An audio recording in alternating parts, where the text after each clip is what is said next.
The coffee maker sputtered its last drops into the pot at 6:47 a.m., same as every morning. I stood in our kitchen, staring at the family calendar on the refrigerator, the one covered in Megan's volleyball practice times and Ryan's chess club meetings. There, circled in red, was next Saturday the 18th with Trish's handwriting. Extra night shift, ICU coverage needed. 14 months.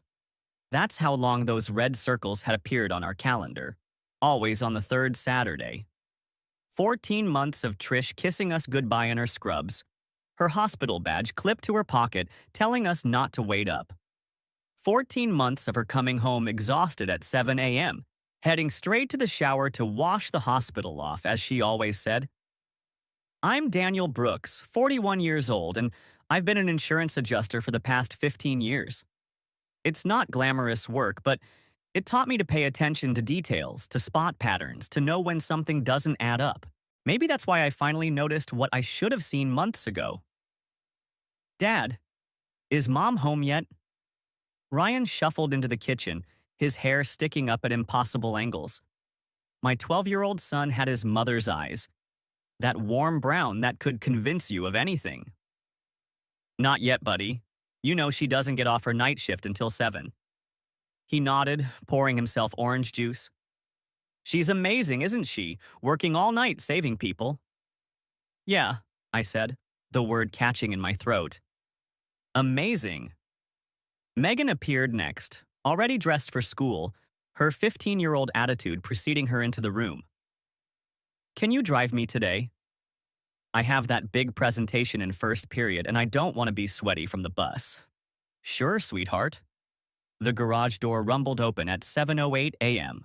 Trish's Honda Civic pulled in, and I watched through the window as she sat in the car for a moment, checking her phone.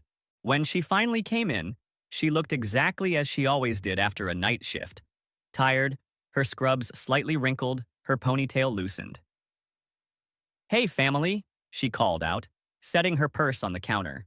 Rough night. 2 codes. 1 didn't make it. Oh, Mom. Megan went over and hugged her. That must be so hard. Trish held our daughter tight. It's part of the job, sweetie. I'm gonna shower and try to get some sleep. You kids have a good day at school. She kissed Ryan's head as she passed, then gave me a quick peck on the cheek. She smelled like lavender body spray, not the antiseptic hospital smell I remembered from when she actually worked nights years ago, back when the kids were little.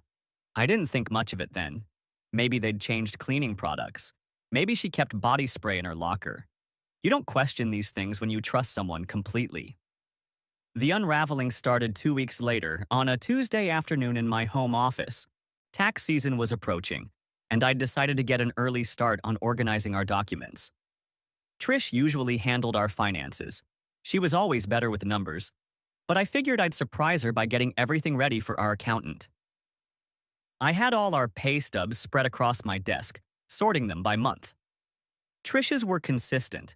Her base salary as an ICU nurse, same amount every 2 weeks. I was about to file them away when something nagged at me. I pulled up our bank statements on my laptop, cross-referencing deposits with pay stubs. The deposits matched perfectly. Every 2 weeks, the same amount. The same amount. My chest tightened as I went back through 14 months of pay stubs.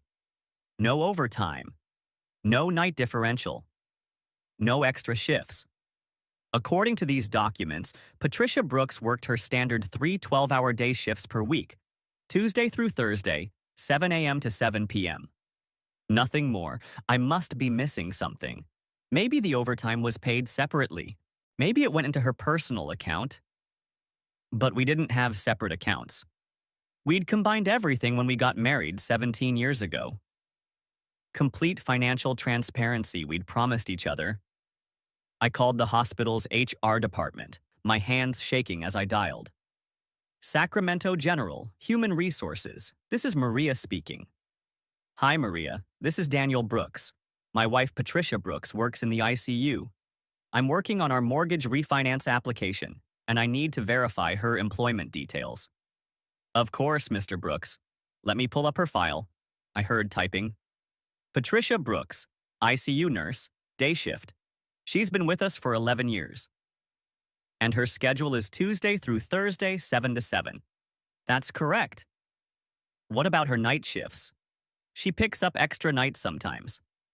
There was a pause. I'm showing day shift only, Mr. Brooks. Has been for… Let me see. She hasn't worked nights in over 2 years. ICU doesn't typically use float pool or agency nurses for night coverage anyway. We have a dedicated night team. I see. Thank you. Is there anything else you need for your refinance? No, that's everything. Thank you. I hung up and stared at the pay stubs scattered across my desk. 2 years. She hadn't worked a night shift in 2 years. But just last month, on the third Saturday, she'd left at 10 p.m. in her scrubs, coming home the next morning exhausted from another brutal night, keeping critical patients stable. My mind raced through possibilities. Maybe she was volunteering? But why lie about it? Maybe she was helping at another hospital. But why wouldn't she tell me? Maybe… Number I couldn't think about. Maybe. I needed facts. Tony Ramirez and I had been gym buddies for 3 years. We spotted each other on bench press every Monday, Wednesday, and Friday at 5:30 a.m. He worked security at Sacramento General. Not a rent-a-cop, but actual hospital security, the kind with access to all the systems. We'd never been close friends outside the gym, but there's a bond between guys who trust each other with heavy weight over their necks. That Friday morning, I waited until we were done with our workout, sitting on the locker room bench. Tony, I need a favor. It's about Trish. His expression shifted from casual to concerned. Everything okay? I don't know. Can you check something for me? Can you see when she badges in and out of the hospital? Dan, I shouldn't. Please, I just need to know about her night shifts. The third Saturday of the month. Can you just check last month? He studied my face for a long moment. This is serious? I don't know yet. The next Monday, Tony was already at the gym when I arrived, sitting on the bench we usually used, not warming up. He stood when he saw me. We need to talk outside.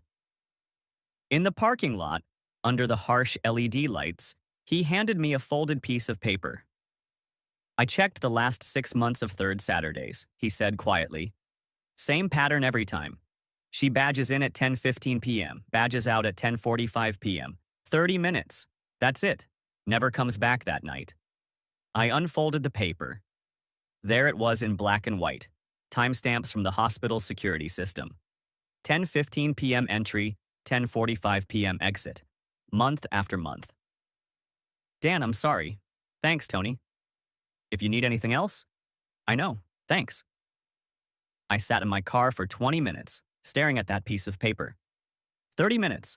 Just enough time to be seen, maybe change clothes, establish an alibi. But where did she go for the rest of the night? The third Saturday was coming up in 5 days. This time, I'd find out. That week crawled by in a haze of forced normalcy. I went to work, reviewed claims, attended meetings, came home, had dinner with my family, helped Ryan with his homework, drove Megan to volleyball practice. Trish and I moved around each other like actors who'd rehearsed their scenes too many times. She'd mention the upcoming Saturday night shift. I'd nod and say I'd make sure the kids got to bed on time. They're really short-staffed, she said. Thursday night, as we loaded the dishwasher together. ICU is brutal right now with this flu season. I hate leaving you guys, but the overtime helps and they really need experienced nurses. You're doing important work, I said, drying a plate. We're proud of you. She smiled and kissed my cheek. You're the best. I'm lucky to have such an understanding husband. Saturday arrived gray and drizzly, matching my mood. I'd bought a GPS tracker online, the kind private investigators use, magnetic, battery-powered, connects to a phone app. While Trish was in the shower that morning, I attached it to the underside of her car. Mom, can you help me with my biology project tomorrow? Megan asked at dinner. It's about the cardiovascular system. Of course, sweetie. Tomorrow afternoon after I've had some sleep. Working with actual hearts all night will give me good examples for you. Cool. Maybe you'll see something really gross I can tell the class about. Trish laughed. I'll try to remember the gross stuff just for you. At 9:45 p.m., she emerged from our bedroom in her purple scrubs, her hair pulled back in a ponytail, her hospital badge clipped to her pocket. Don't wait up, she said, kissing each of the kids. I'll probably grab breakfast on the way home, so don't worry about making anything. Be careful, Mom, Ryan said. Save lots of lives. I'll do my best, buddy. She kissed me last, a quick peck on the lips. Love you. Love you too. I watched from the window as her taillights disappeared down our street, then opened the tracker app on my phone. A blue dot showed her car moving through our neighborhood, turning onto the main road, heading toward the hospital. At 10:14 p.m., the dot entered the hospital parking garage. I sat in my home office, staring at my phone screen. At 10:47 p.m., the dot started moving again. Not toward home. North, toward Roseville. My heart pounded as I watched her travel 22 minutes up Highway 80. The dot stopped at an extended stay hotel just off the exit. It remained there, unmoving. I stared at that stationary blue dot until my eyes burned. 11:30 p.m. midnight, 1 a.m., 2 a.m. My wife, who was supposedly saving lives in the ICU, was spending the night at an extended stay hotel in Roseville. At 6:31 a.m., the dot finally moved. She stopped at a McDonald's drive-thru, then headed home. I closed the app and went to the kitchen, starting the coffee maker, acting like I'd just woken up. She came in at 7:09 a.m., looking tired but not exhausted. The same lavender body spray smell, the same wrinkled scrubs, the same story about a rough night, a patient who'd coded twice but pulled through. I'm going to crash, she said, heading upstairs. Wake me if there's an emergency. I sat at the kitchen table, my coffee growing cold, planning what I'd do next month. The next 3 weeks were an exercise in emotional torture. Every day, I went through the motions of being a husband and father while carrying this poisonous knowledge. I'd watch Trish at dinner, laughing at Ryan's jokes, helping Megan with homework, discussing weekend plans, and I'd think about that blue dot sitting at the extended stay hotel. I researched everything. The hotel's monthly rates, their policies on long-term stays, even their room layouts. I drove by once during lunch, just to see it in person. A bland beige building with exterior corridors, the kind of place traveling business people stayed for weeks at a time. Anonymous, forgettable, perfect for secrets. I thought about confronting her a dozen times. I'd rehearse the conversation in my head while sitting in traffic. But I always came back to the same conclusion. I needed more than just a GPS dot on a screen. I needed something undeniable, something she couldn't explain away or flip back on me. I needed witnesses. The plan formed slowly, piece by piece. It had to be bulletproof. No room for excuses, no way to twist the narrative. And it had to be devastating. Not just to her, but to the comfortable lie she'd built. I started laying groundwork 2 weeks before the next third Saturday. Casual mentions of how proud I was of her dedication. Comments to the kids about their mom's heroic night shifts. I even posted on Facebook about my healthcare hero wife, picking up extra shifts to help during the nursing shortage. Friends and family liked and commented, praising her dedication. You're embarrassing me, Trish said when she saw the post, but she was smiling. It's just my job. You deserve recognition, I said. Not many spouses would sacrifice their Saturday nights to help others. The Wednesday before the third Saturday, I stopped by a local print shop and had a banner made. Thank you to my hero wife for your sacrifice. I bought a large coffee carrier from her favorite coffee shop, the expensive one she only went to on special occasions. I put together a care package. Her favorite sandwiches from the deli she loved, fresh fruit, her preferred energy drinks, those expensive protein bars she always said were too pricey. Dad, What's all this? Megan asked when she saw me assembling everything Friday night. We're going to surprise Mom at work tomorrow night. Show her how much we appreciate her hard work. Really? That's so sweet. Can we make cards? That's a great idea. Megan and Ryan spent an hour making cards. Ryan drew a picture of his mom as a superhero in scrubs, cape flying behind her as she ran toward a hospital. Super Nurse Mom, he wrote in careful letters. Megan's was more sophisticated, with a heartfelt message about how proud she was to have a mother who sacrificed her comfort to save lives. Reading those cards nearly broke me, but I kept going. Saturday arrived clear and cold. Trish mentioned her shift at breakfast, lunch, and dinner, each time with that practiced casualness of someone reinforcing an alibi. I might be really late tonight, she said as she got ready. They mentioned possibly needing me to stay over if the night shift is too short. Could be there until noon tomorrow. A new lie. She was expanding her story, giving herself more time. I wondered if she was getting careless or just more confident. We'll miss you, I said, but we understand. She left at 10 p.m., with the usual kisses and promises to be careful.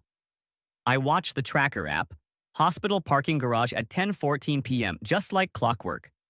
At 10:30 p.m., I turned to the kids. Let's go surprise Mom. Now? Ryan was already in his pajamas. It's perfect timing. She'll be settling into her shift, probably needs coffee. Come on, it'll be fun. We loaded everything into my car, the banner, the coffee carrier, the care package, the cards. The kids were excited, chattering about how surprised their mom would be. The 15-minute drive to the hospital felt like hours.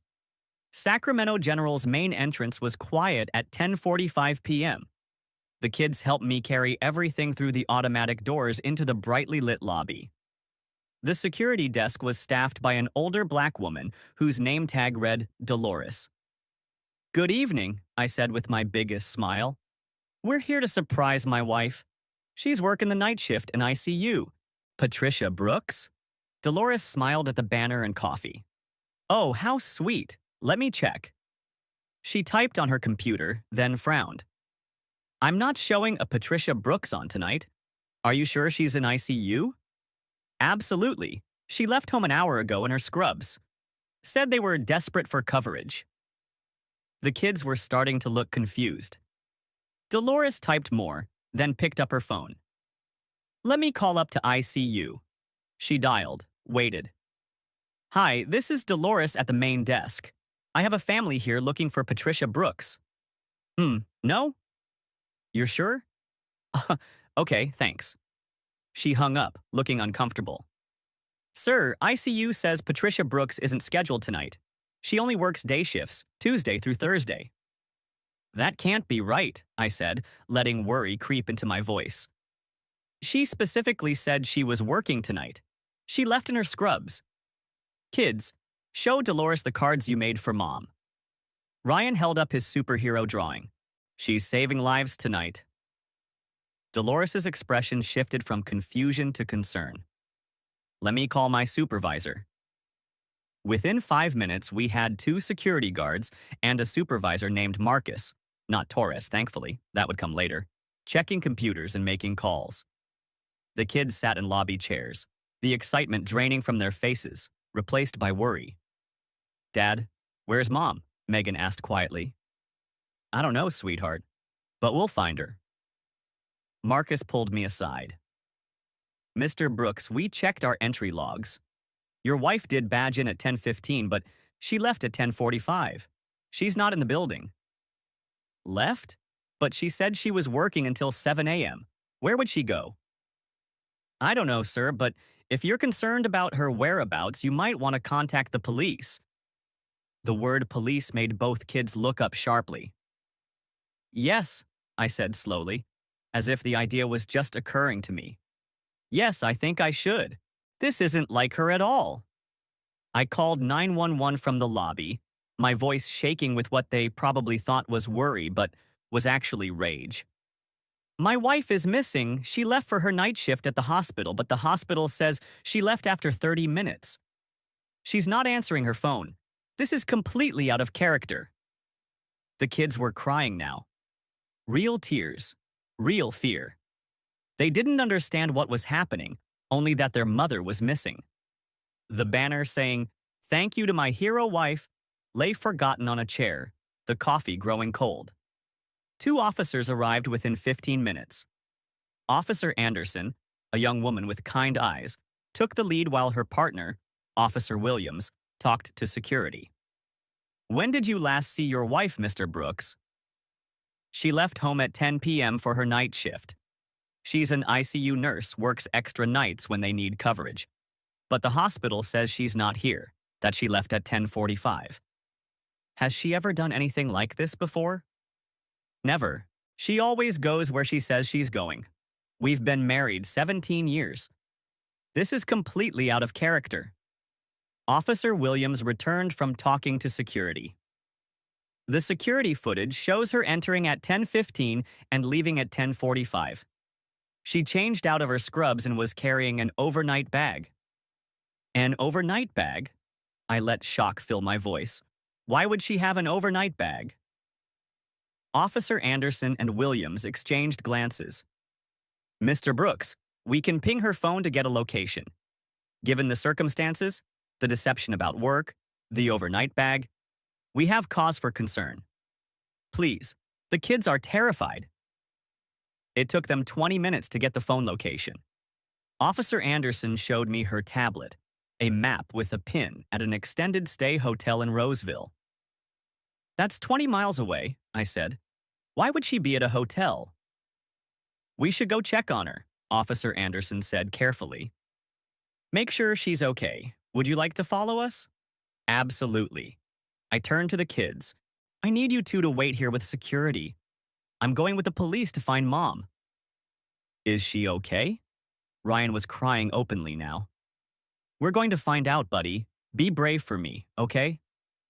The drive to Roseville was surreal.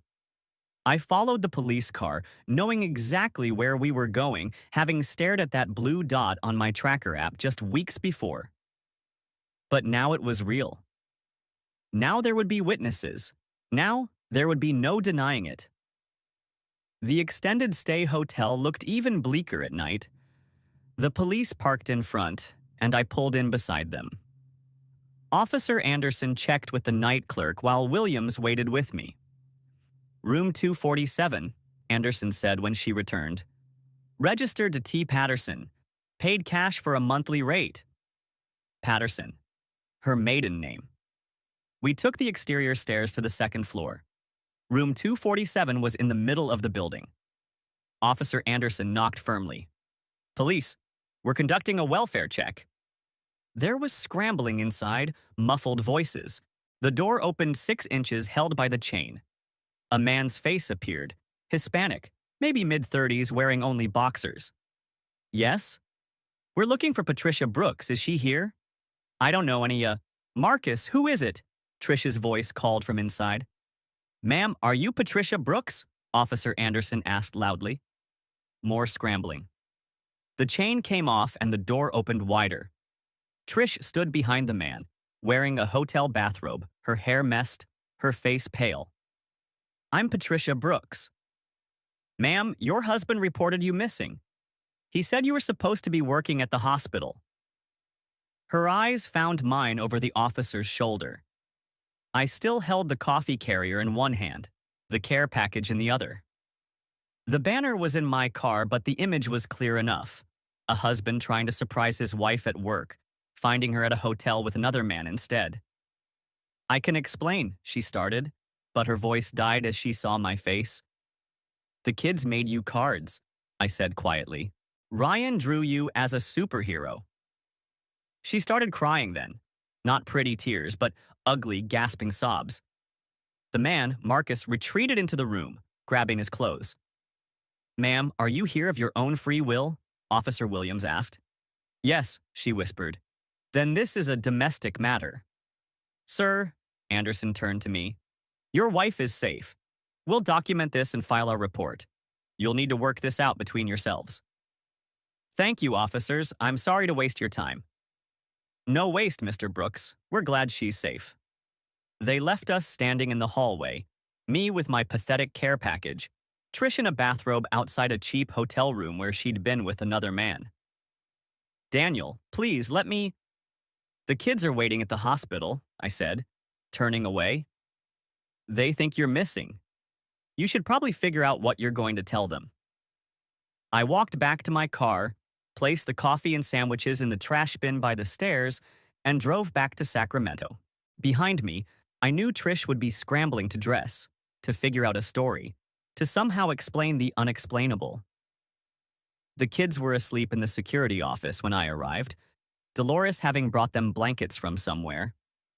I gently woke them. Did you find Mom? Megan asked groggily. She's okay. She's coming home. There was a misunderstanding. What kind of misunderstanding? Let's go home. She'll explain when she gets there. We drove home in silence.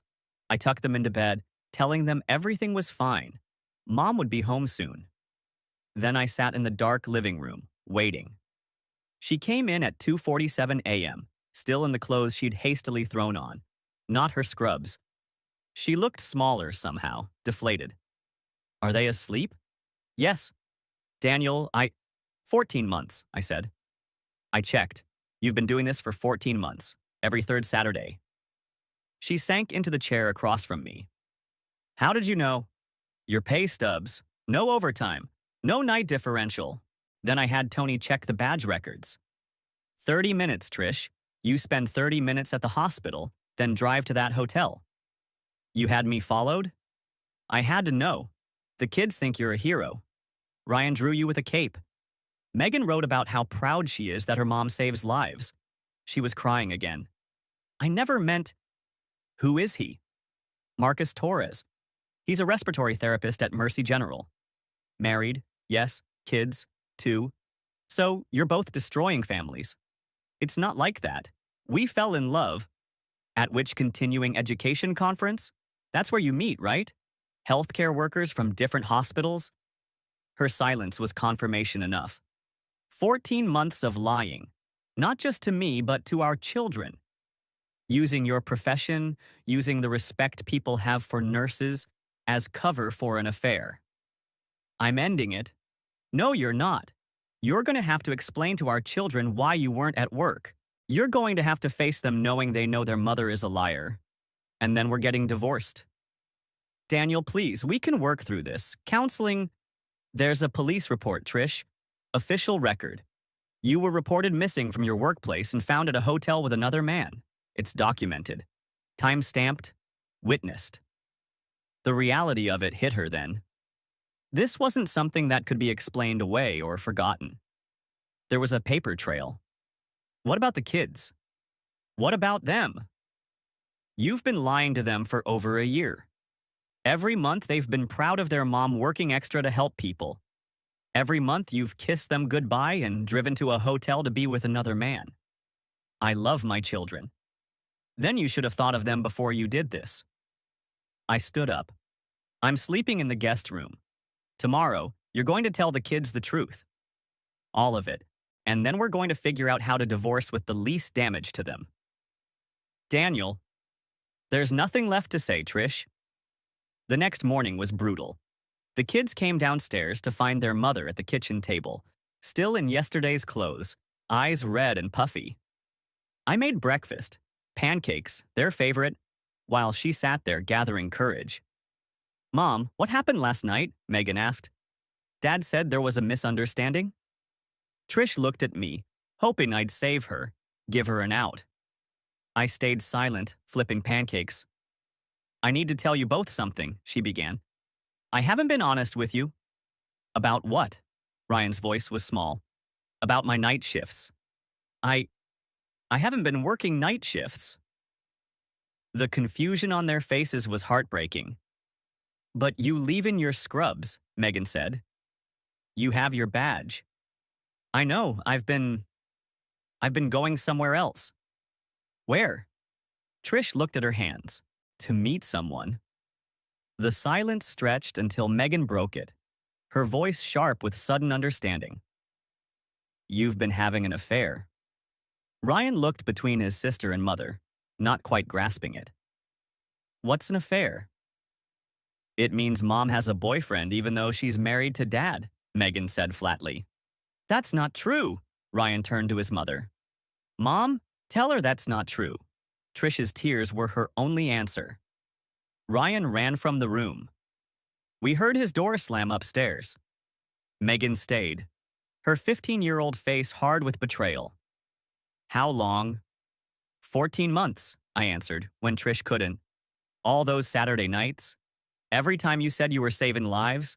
Every time we were proud of you. Megan stood up. I told everyone at school my mom was a hero. I wrote essays about you. Megan, please. No. Megan's voice was ice. You don't get to please me. You lied. For over a year. To all of us. She left too, and then it was just Trish and me and a plate of uneaten pancakes. I've destroyed everything, she whispered.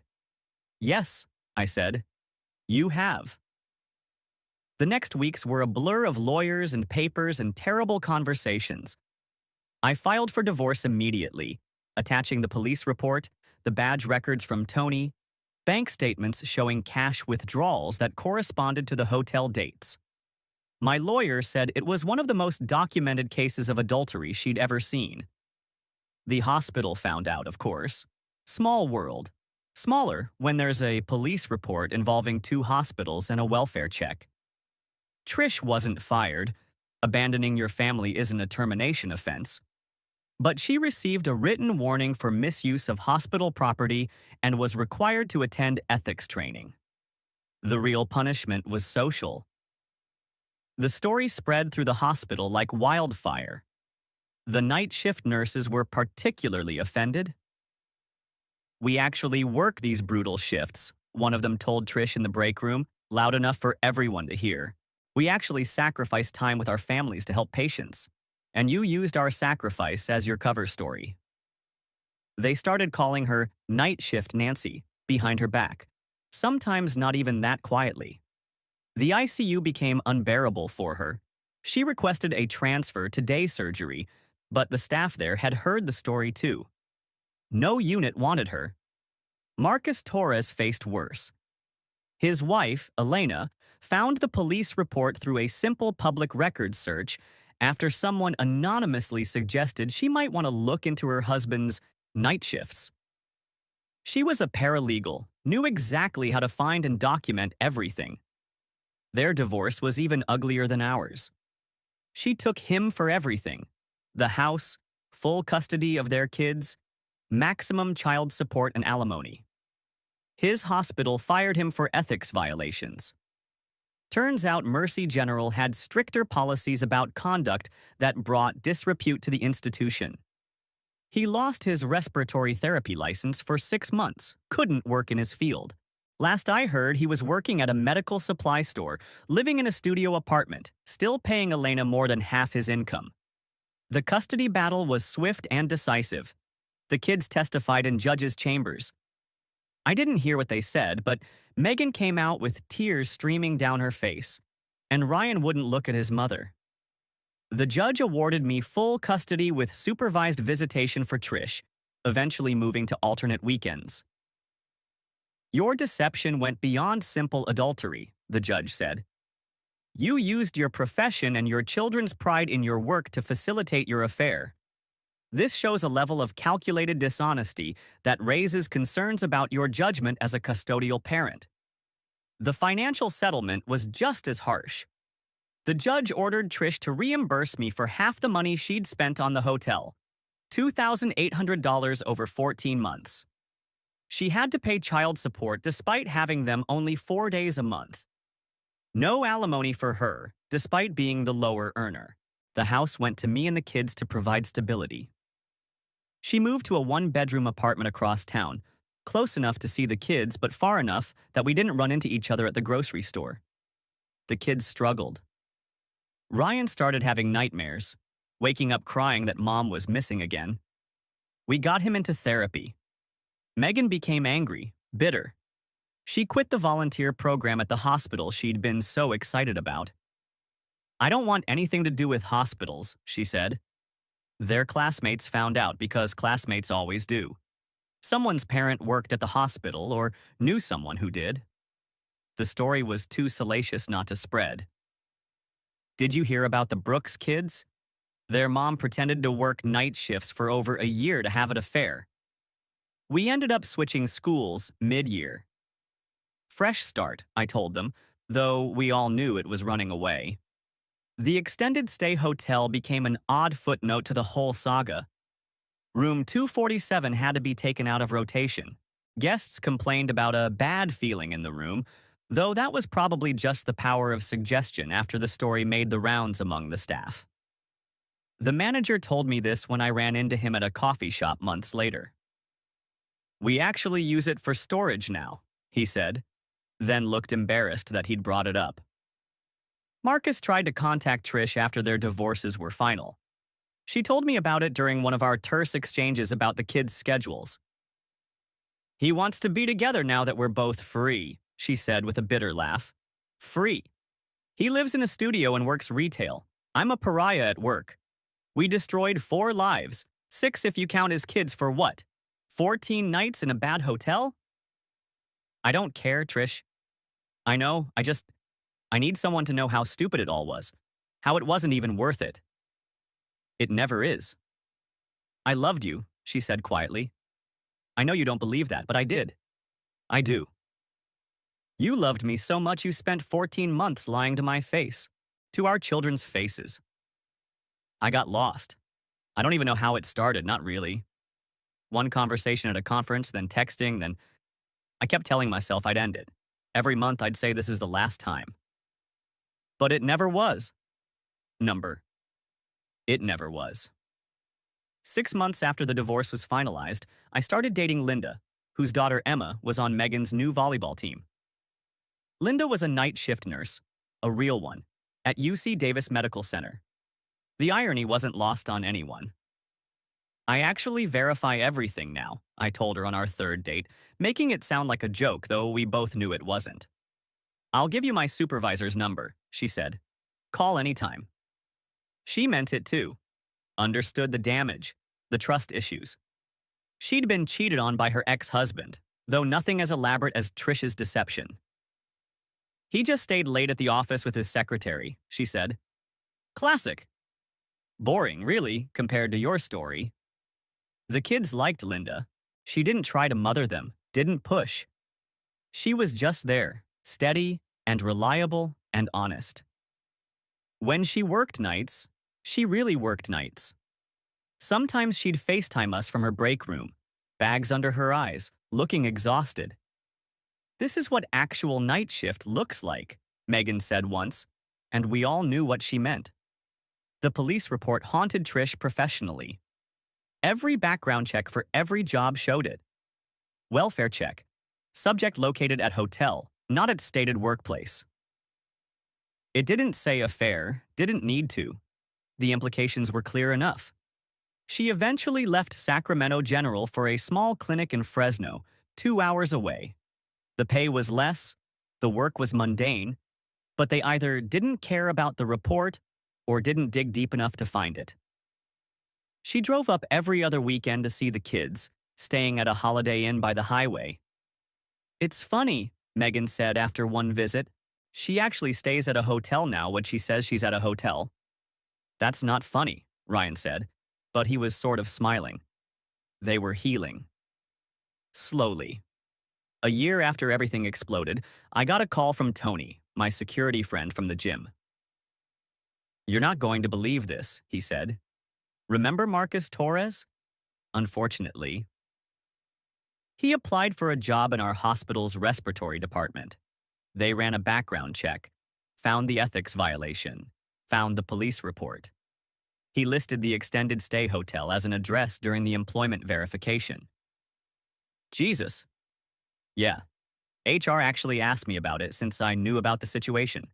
I told him everything. He didn't get the job. Good. How are you doing, really? Better. Kids are adjusting. We're moving forward. And Trish? Existing, I guess. I don't know. I don't really care anymore. That was mostly true. The rage had faded to indifference. The opposite of love isn't hate. It's nothing. The kids graduated from their new schools. Megan went to college, pre-law instead of pre-med. I want to help people who've been lied to, she wrote in her application essay. I've seen how documentation and truth can protect innocent people from those who would deceive them. Ryan became a chess champion, finding comfort in a game where all the pieces' moves were visible, where nothing was hidden. I like that you can see everything, he told his therapist. No surprises, no secrets. The extended stay hotel eventually renovated, gutting the second floor and renumbering all the rooms. There was no more room 247. But the story persisted in local healthcare circles, a cautionary tale told in break rooms and at conferences. Did you hear about that nurse who used fake night shifts to cover her affair for over a year? Can you imagine? People couldn't imagine. But it had happened. 14 months of Saturdays, each one a deliberate choice to deceive. Each one a kiss goodbye to children who believed their mother was a hero. I kept one thing from that night, Ryan's drawing of his superhero mom. Not out of sentiment, but as a reminder. A reminder that trust is fragile, that heroes can be illusions, that the people we love are capable of devastating betrayal. But also a reminder that we survived it. That truth, however painful, is better than the prettiest lie. That when someone shows you who they really are, you should believe them. The last time I saw Trish was at Ryan's high school graduation. She sat 3 rows behind us alone. When our eyes met, she smiled sadly and nodded. I nodded back. There was nothing left to say. The night shifts were over, and we were all finally awake. She still works at that clinic in Fresno. Still drives up every other weekend, though now the kids sometimes go to her. They're rebuilding something. Not what was, but something new. Something honest. Do you forgive her? Linda asked me once. I forgive her for me, for the kids. But I don't forget. I can't forget. That's fair. Is it? It's real. That's better than fair. The police report is still there in the public records. Case number 2024-3847. Anyone can look it up. Sometimes I do, late at night, just to remind myself it really happened. That for 14 months, my wife kissed our children goodbye, put on scrubs, and drove to a hotel to be with another man while they thought she was saving lives. The search brings up the same sparse details every time. Welfare check requested by husband. Subject located at Extended Stay Hotel Roseville. Not at stated workplace. No crime committed. Case closed. Such a simple summary of the destruction of a family. But we weren't destroyed, not really. We were broken, rearranged, reformed into something different. The kids still see their mother. I found love again with someone who actually works the shifts she claims. Life moved forward, scarred but functioning. The night shifts were over. The real work of healing had begun. Sometimes I drive by Sacramento General at night, see the lit windows of the ICU where real nurses work real night shifts, saving real lives. I think about the coffee carrier I threw away, the banner that said, "Hero Wife," the cards the kids made with such love and pride. Then I drive home to my family, smaller now, but honest. Linda might be there, exhausted from an actual night shift, telling us about the patient who coded 3 times but made it. The kids half listen, doing homework or texting friends, comfortable with the truth of it. Dad, Ryan asked me recently, do you think people can change? Like, really change? I think people can choose to be better, I said, but they have to choose it every day. And the people they hurt get to choose whether to let them back in. Is that what we're doing with Mom? Choosing every day? Yeah, buddy, that's exactly what we're doing. He nodded, satisfied with that answer. We were all choosing, every day, to move forward with truth instead of backward with lies. The 3rd Saturday of each month still comes around. I notice it on the calendar, a ghost of a memory.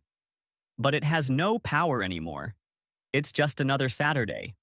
The kids might visit their mom, or stay home, or go out with friends. Normal things. Honest things. Trish texted me last week. I know you'll never believe me, but I'm sorry. Every day I'm sorry. I didn't respond. There was nothing to say that hadn't been said. She'd made her choices for 14 months of third Saturdays. Now she had to live with them, just like we all did. The story made it into nursing forums online, anonymized but recognizable to anyone who knew us. RN used fake night shifts for affair, caught by surprise visit from family. Hundreds of comments, mostly from angry night shift nurses who felt personally insulted by the deception. We sacrifice everything to work these shifts, one wrote. Using our dedication as a cover for cheating is despicable. Another. This is why people don't trust healthcare workers. One bad apple spoils our reputation. And those poor kids. Imagine thinking your mom is a hero and finding out she's just a liar. Those poor kids, my kids, who were actually doing okay, all things considered. Megan made Dean's List her first semester. Ryan won a state chess championship. They were more than those poor kids. They were survivors. We should write a book, Megan joked once. The Night Shift, a true story of deception. Nobody would believe it, Ryan said. It's too crazy. Truth is stranger than fiction, I said. Is that why you and Linda work so hard at being boring? Megan teased. Boring is underrated, I said, and meant it. Boring was beautiful. Boring was Linda coming home exactly when she said she would. Boring was no GPS trackers, no mysterious charges, no lies about where she'd been. Boring was trust. The extended stay hotel was demolished last month. Development plans for condos, according to the news. When I drove by and saw the rubble, I felt nothing. It was just a building where a bad thing happened. The bad thing would have happened somewhere else if that building hadn't existed. Marcus Torres moved to Arizona, according to LinkedIn. Still working retail, still single. His ex-wife Elena remarried, a doctor, ironically. Their kids call the new husband Dad, from what I heard. Trish will never remarry. Not because she can't find someone, but because the police report follows her everywhere. Any potential partner who Googles her name finds it. Patricia Brooks Welfare Check Extended Stay Hotel. The internet never forgets. She tried online dating briefly, told me about it during a kid exchange, trying to make conversation. They all ghost me after the first date, she said. I guess they look me up. I didn't know what to say to that. Part of me thought it was justice. Part of me just felt tired. Maybe try being honest up front, I suggested. Hi, I'm Trish. I destroyed my family with an elaborate 14-month affair where I pretended to work night shifts. Great opening line. Better than letting them find out themselves. She laughed bitterly. You're right. You're always right. I wasn't right about you. That shut down the conversation. We went back to discussing pickup times and school events. Last week was the third Saturday. I didn't even realize until Sunday. The date had finally lost its power, become just another square in the calendar. That felt like victory, small but real. Linda worked that Friday night, a real shift. She came home Saturday morning exhausted, showered, actually washing off the hospital, and collapsed into bed. I brought her coffee around noon, and she told me about her night. 2 cardiac arrests, one successful, one not. The one who didn't make it, his wife was there, held his hand at the end, told him she forgave him for everything, all of it, whatever it was. That's beautiful. Is it? I wondered what everything was, what needed forgiving. Maybe nothing big, maybe just life. Maybe. We sat in comfortable silence, 2 people who'd been broken by betrayal, finding something real in the wreckage. The kids came home from their mother's Sunday evening. They seemed fine, normal. Ryan was excited about a chess tournament. Megan needed help with a paper on legal ethics, the irony not lost on anyone. Mom seems better, Ryan mentioned at dinner. Good, I said, and meant it. She said she's thinking about moving back to Sacramento. My stomach clenched, but I kept my voice level. That's her choice. Would it be weird? Everything about this has been weird, buddy. He laughed. True. But we're handling it. Yeah, Megan said. We're handling it. And we were. Day by day, truth by truth, we were handling it. The night shift was over. The day shift, the real work of living and healing and moving forward, that continued. Every morning I wake up next to someone I trust. Every evening my kids come home to truth, even when it's uncomfortable. Every day we choose to be better than we were. That's all any of us can do. The coffee maker sputters to life at 6:47 a.m., same as always. But now it's Linda setting it up on the mornings she gets home from actual night shifts, or me on regular mornings, or the kids on weekends. Life, real life, happening in all its boring, beautiful honesty. Sometimes I think about those 14 months, about all the small lies that built the big deception, the scrubs kept in her car, the stories about difficult patients, the exhaustion she performed every Sunday morning, the overtime that never appeared on pay stubs. I think about the 30 minutes she spent at the hospital each time, just long enough to be seen, to badge in and out, to maintain the fiction. Those 30 minutes of pretense before driving to her real destination. I think about Marcus Torres, telling his own lies to his own family, meeting her at that bland hotel, both of them playing at being something other than cheaters. But mostly, I don't think about it at all. Mostly I think about Ryan's tournament, Megan's grades, Linda's genuine exhaustion after real shifts, dinner plans, weekend activities, the substance of an authentic life. The night shift was a lie, but the dawn that followed was real. We survived the darkness. We found our way to morning, and every third Saturday, when that date rolls around on the calendar, it's just another day. No lies, no hotel rooms, no police reports. Just another day in a life rebuilt on truth. That's the real victory.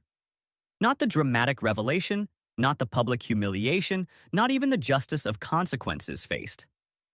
The real victory is in the ordinary days that followed, each one honest, each one ours. The night shift is over. The day shift continues, and we're all finally, truthfully, home.